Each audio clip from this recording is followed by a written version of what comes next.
The acquisition. Sophie Chen brushed a strand of dark hair from her face as she peered into the microscope. The lab was quiet at this late hour, just how she preferred it. At 32, she'd become the reluctant CEO of Chen Medical Research after her father's stroke 6 months ago. The company, once pioneering in rare disease treatments, was now drowning in debt despite their promising research. "You should go home, Dr. Chen," her assistant May said from the doorway. "The meeting tomorrow is at 8 sharp. Sophie rubbed her tired eyes. "Just reviewing the data one more time. The potential investor needs to understand what we're doing here isn't just about profit." What Sophie didn't say was that tomorrow's meeting with Donovan Capital would determine if her family's 20-year legacy survived another month. Morning arrived too quickly. Sophie chose her most professional navy suit, hoping to project confidence despite the anxiety churning in her stomach. The conference room of Donovan Capital gleamed with wealth, all glass, chrome, and power. Liam Donovan entered precisely on time, his tall frame commanding attention immediately. At 38, he'd built a reputation for transforming failing companies into profitable entities, often through aggressive restructuring. His steel-gray eyes assessed Sophie with clinical detachment as they shook hands. "Dr. Chen, your presentation package was interesting," he said, gesturing for her to sit. "Your research has potential, but your business model is bleeding money." Sophie straightened her shoulders. "Our focus has been developing treatments for diseases affecting fewer than 10,000 people worldwide. It's not immediately profitable, Mr. Donovan, but it's vital work." "Vital doesn't pay researchers or keep lights on," Liam replied, sliding a document across the polished table. "My offer is straightforward. Donovan Capital acquires Chen Medical for 40% of market value with additional performance-based incentives if your current research yields marketable treatments." Sophie felt the blood drain from her face. 40%? That's barely enough to cover our debts. "It's generous considering your company will be bankrupt within 90 days. His voice remained perfectly even, as if discussing the weather rather than her family's life work. "And what happens to our research, to our team?" Sophie asked, fingers tightening around her pen. Liam's expression revealed nothing. "That's for me to decide once the acquisition is complete." Sophie stood abruptly. "I'm not just selling machines and patents, Mr. Donovan. We're developing a treatment for Hallermann-Reese syndrome. Children with this condition rarely live past 12. We're close to something that could change that." For a moment, something flickered in Liam's eyes. "Science doesn't work without capital, Dr. Chen. And capital means nothing without purpose," she countered. The boardroom fell silent. Liam studied her with newfound curiosity. "6 months," Sophie said suddenly. "Give me 6 months. I'll remain CEO. You provide emergency funding as a convertible note. If we achieve our next research milestone, we renegotiate terms. If not, you get your 40% deal." Liam leaned back, fingers forming a steeple beneath his chin. "Interesting counter. But I'd need oversight." "Fine, you can work from our facility 3 days a week." A smile curved his lips, the first genuine expression she'd seen. "You want me personally involved? Bold choice." "I want you to see exactly what you're buying, Mr. Donovan. The science, the patients, all of it." Something changed in the atmosphere between them. A challenge issued and accepted. "Very well, Dr. Chen," Liam said, extending his hand. As Sophie grasped his hand, she couldn't ignore the unexpected warmth that traveled up her arm. She just made a deal with the most ruthless venture capitalist in the city. Yet something told her there was more to Liam Donovan than cold calculations and profit margins. What she didn't know was that Liam had already decided to acquire Chen Medical weeks ago, but Sophie's passion had just changed his entire strategy. Laboratory tensions. The fluorescent lights of Chen Medical's main laboratory hummed overhead as Sophie adjusted her safety goggles. 2 weeks into their arrangement, and Liam Donovan had proven himself both an asset and an irritation. True to his word, he arrived every Monday, Wednesday, and Friday precisely at 8 a.m., impeccably dressed in suits that probably cost more than her monthly rent. "Your cell cultivation process is inefficient," Liam commented, leaning against her workstation. Today, he'd abandoned his suit jacket, his crisp white shirt sleeves rolled to the elbows. "You're using outdated equipment that's costing you both time and precision." Sophie carefully pipetted a solution before responding. Equipment you could have upgraded in your first funding injection, but chose not to. I'm not investing in equipment until I understand the process. Throwing money at problems isn't always the solution. This had become their rhythm, challenge and counter-challenge. Sophie found herself simultaneously frustrated by his business-first mentality and impressed by how quickly he grasped complex scientific concepts. "Come here," she said finally, gesturing him toward the microscope. Liam approached, his subtle cologne momentarily distracting her as he leaned close to the eyepiece. "These are cells from a patient named Ellie. She's 9 years old with Hallermann-Reese. When treated with our compound," she switched the slide, "the protein expression changes dramatically. We're getting closer to stabilizing the effect." Liam studied the image, then straightened. His eyes met hers with unexpected intensity. "You know all your patients personally?" "The local ones, yes. Ellie comes in for sample collection every month." Sophie smiled slightly. "She wants to be a scientist, brings a new hypothesis about her condition every visit." Something shifted in Liam's expression. "I'd like to meet her." "Why?" Sophie asked, genuinely surprised. "Due diligence," he replied. But the answer felt incomplete. The following week, Ellie arrived with her parents. While Sophie collected her samples, Liam awkwardly introduced himself in the waiting area. To everyone's surprise, he produced a children's book about famous women scientists from his briefcase, a gift for Ellie. Later, Sophie found him in her office, reviewing financial projections. "That was unexpected," she said, leaning against the doorframe. "What was?" He didn't look up. "The book." Ellie was thrilled. His fingers paused over his tablet. "My sister wanted to be a scientist too." The personal revelation hung in the air between them. Sophie waited, sensing there was more. "She had a different condition, but the prognosis was similar." His voice remained even, controlled. "There was no treatment then." Sophie moved closer, perching on the edge of the desk. "I'm sorry. It was a long time ago." Liam finally looked up, their eyes meeting. "Your approach to patient care is admirable, but financially unsustainable." The moment of connection shattered. Sophie stood up straight. "My approach is why we're making progress where others have failed. These are not just data points, Liam. No, they're liabilities on a balance sheet. Emotional investment clouds judgment." Spoken like someone who's never allowed himself to care about anything beyond quarterly returns. The tension between them crackled with something beyond professional disagreement. Liam stood, closing the space between them. "You think I don't understand what's at stake?" His voice dropped lower. "I understand perfectly. I also understand that without financial stability, your research dies with your company." They stood mere inches apart, neither willing to back down. Sophie became acutely aware of his breathing, the slight flesh on his cheeks, the way his eyes darted briefly to her lips before meeting her gaze again. "We should review the latest trial data," she said, finally, stepping back. "I think we've made a breakthrough." That night, long after everyone else had left, Sophie found Liam still in the lab, meticulously studying patient files. Their eyes met across the room, and for the first time, she wondered if there might be more to him than the ruthless businessman she'd first encountered. What she didn't know was that Liam had already decided to acquire Chen Medical weeks ago. But Sophie's passion had just changed his entire strategy. Behind the curtain. Rain pounded against the windows of the empty theater as Maya worked late, adjusting lighting cues for the romantic garden scene.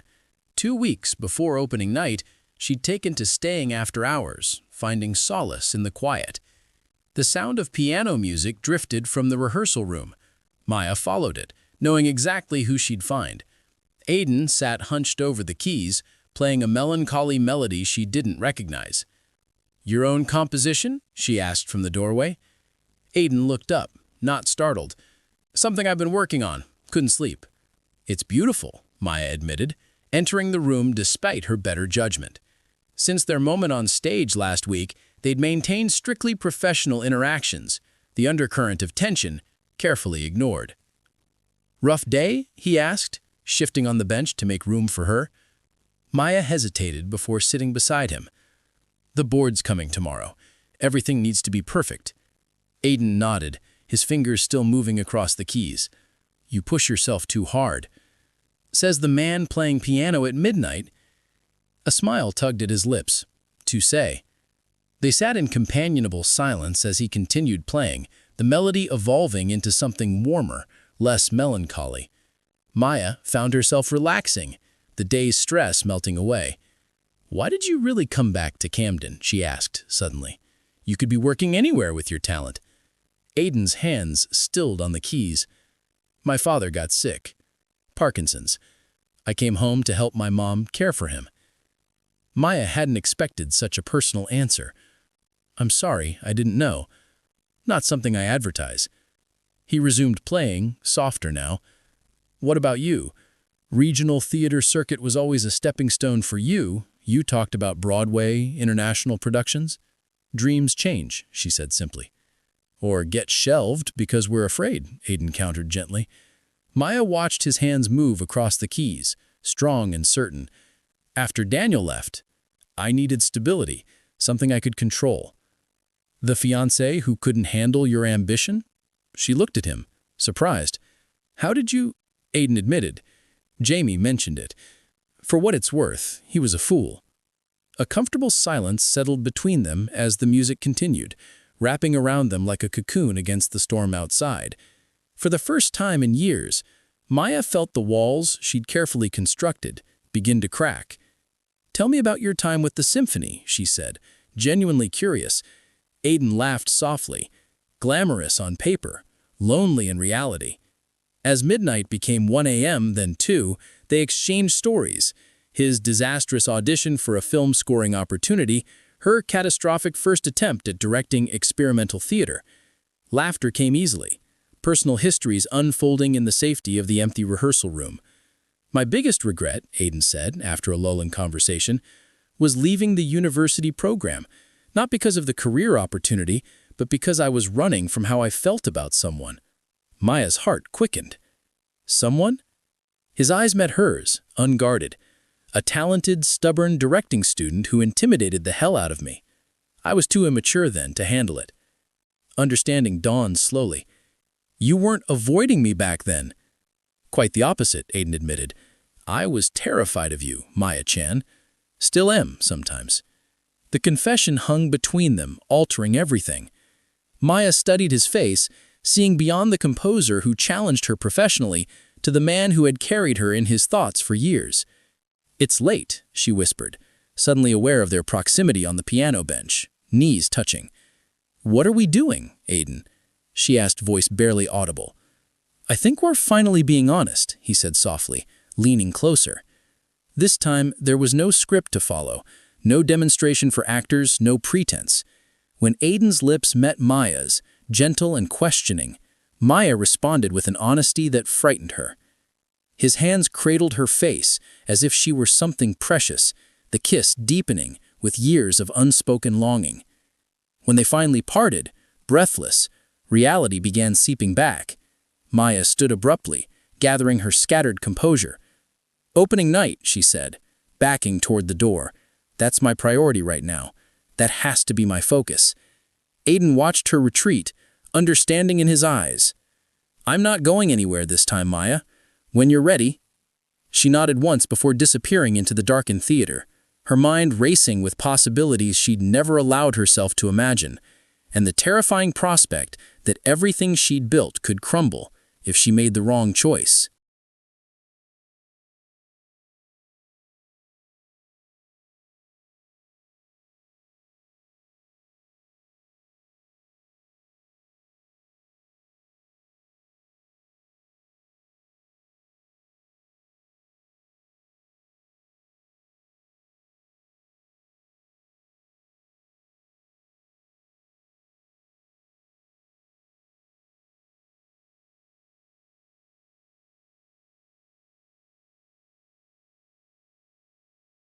Opening night. The dressing rooms bustled with activity as performers prepared for their debut. Maya moved through the chaos with practiced efficiency, offering final notes, adjusting costumes, radiating a calm she didn't feel. 15 minutes to places, she announced, then retreated to the wings. The theater had sold out. Critics from 3 major publications had confirmed attendance. Everything was perfect, except for the hollow ache in her chest whenever she caught glimpses of Aiden directing the small orchestra. Since their confrontation 4 days ago, they'd interacted only when absolutely necessary. Aiden had fulfilled his professional obligations impeccably, but the man who had played piano at midnight, who had kissed her with years of pent-up emotion, seemed to have vanished. "You look like you're attending a funeral, not opening night," Jamie commented, appearing at her side. "Everything okay?" Maya nodded briskly. "Just the usual nerves." "Uh-huh," Jamie said skeptically. "And it has nothing to do with the fact that Aiden submitted his resignation letter this morning." Maya's head snapped up. "What?" "Richard asked him to stay on as resident composer. He declined, said he's accepted a position with the New York Experimental Theater Company." The news hit Maya like a physical blow. New York, the opportunity she had once dreamed of pursuing herself. "When does he leave?" she managed to ask. "Tomorrow morning," Jamie replied, watching her reaction carefully. "Early flight." Before Maya could process this information, the house lights dimmed. Opening night had begun, and there was no time for personal crises. She took her position in the lighting booth, watching as the curtain rose and her vision came to life on stage. The performance unfolded flawlessly. Actors hit every emotional beat, technical elements synchronized perfectly, and Aiden's score elevated each moment beyond what Maya had imagined possible. When the pivotal garden scene began, the one they demonstrated together, Maya found herself holding her breath. The music swelled exactly as it had that day, but now infused with something deeper, more painful. As the lead actors played out their reconciliation, Maya realized Aiden had revised the composition. What had been hopeful now carried unmistakable notes of farewell. He was saying goodbye through the music, telling her everything he couldn't say directly. When the final scene concluded and thunderous applause filled the theater, Maya moved mechanically through her duties. She accepted congratulations, smiled for photographs with donors, and watched as Richard announced the theater's largest donation to date from the Blackwood Foundation. "They want you for the regional circuit," Richard told her during the reception, champagne in hand. "The position is yours if you want it. Everything you've worked for, Maya." She nodded, scanning the crowded lobby for Aiden. "That's wonderful news." "You don't seem thrilled," Richard observed. "Just processing," Maya replied distantly. "Excuse me." She found Aiden outside on the theater's small balcony, away from the celebration. He stood with his back to the door, looking out at the city lights. "Your composition was perfect," she said quietly. Aiden turned, his expression carefully neutral. "Congratulations on the Blackwood Foundation and the regional position. News travels fast." "You deserve it," he said, genuine despite everything. "You're brilliant at what you do, Maya." The night air between them felt charged with unspoken words. Maya stepped closer. "You changed the garden scene music." A sad smile crossed his face. "I needed it to be honest." "You're leaving tomorrow." It wasn't a question. "New York," he confirmed. "New creative control of their music program." Maya nodded, fighting the tightness in her throat. "It's a remarkable opportunity." "It is," Aiden studied her face. "So is the regional circuit." The sounds of celebration drifted from inside, a stark contrast to the quiet intimacy of the balcony. Maya thought of all she'd worked for, the recognition, the career advancement, the safety of professional success. Then she thought of empty rehearsal rooms after midnight, of music that spoke what words couldn't, and of the man who had seen through her careful facade from the beginning. "I had this moment planned perfectly. Opening night triumph, regional position secured, proving to everyone, to myself, that dedication to career was enough. And now I'm terrified that I've been directing the wrong story all along. The one where the protagonist chooses safety over love and calls it ambition. Aiden's expression softened. Maya, I don't want to just direct life anymore. I want to live it. With you, if that's still possible. For a moment, Aiden said nothing, and Maya feared she'd realized too late. Then, slowly, deliberately, he closed the distance between them. New York has theaters too, experimental ones, that might benefit from a visionary director. Hope bloomed in Maya's chest. Are you suggesting a collaboration, Mr. Novak? A long-term one. No pretending this time. The applause inside crescendoed as the cast took their final bows, but on the balcony, wrapped in Aiden's arms with his heartbeat steady against hers, Maya had never felt more certain that the real performance, the one that mattered most, was finally, truly, beginning. Inside, the celebration continued. The production was a success, careers were launching, and opportunities awaited. But outside, under the stars, Maya and Aiden had stopped performing and started living. No audience required, no script to follow, just the authentic story they'd finally allowed themselves to write together.